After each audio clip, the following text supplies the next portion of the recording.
Once you have your course outcomes uploaded into the OBA tool, you're ready to create a writing assignment and then attach objectives to it. You can only get assessment reports from Connect if you've created assignments with attached outcomes. We suggest that you start small. Don't try to create multiple assignments with objectives. Test it out with one or two. To create an assignment, log into Connect and go to the homepage for your class.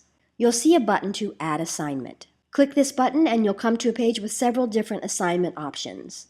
The one you want is Writing Assignment.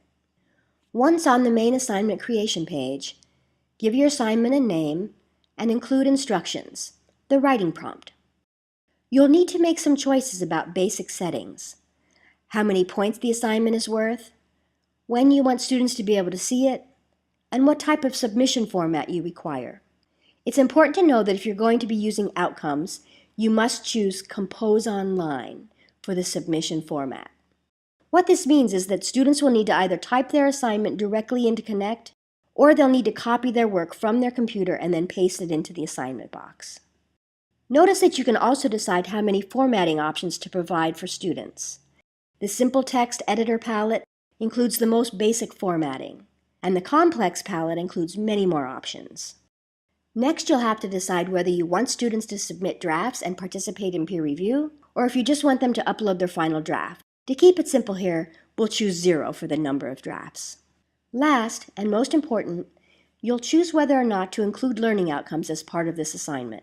Click the box next to Include Learning Outcomes, and then click the button to select Assignment Outcomes.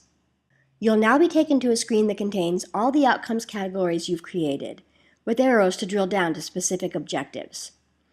You can attach all of your outcomes to this assignment, or all the outcomes in one category, or specific outcomes from each category. If you've gotten to this point and you realize that you've forgotten to include a category or a specific outcome, you can still add them on this screen. Also on this screen, you can weight the value of the different outcomes you've selected. For example, you might want the outcomes in rhetorical knowledge to be worth twice as much as the outcomes in processes.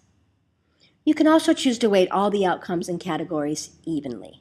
The next step is to review and save the assignment. Then, on the start date that you've set, this assignment will appear in the student's queue on their homepage. Here's how the student's homepage looks. When they click into the assignment, they'll see a link at the top right for learning outcomes. Encourage them to click this and to become very familiar with your outcomes as they work on completing their assignments. In the next video, we'll show you how to score students' work using the outcomes and how to generate assessment reports.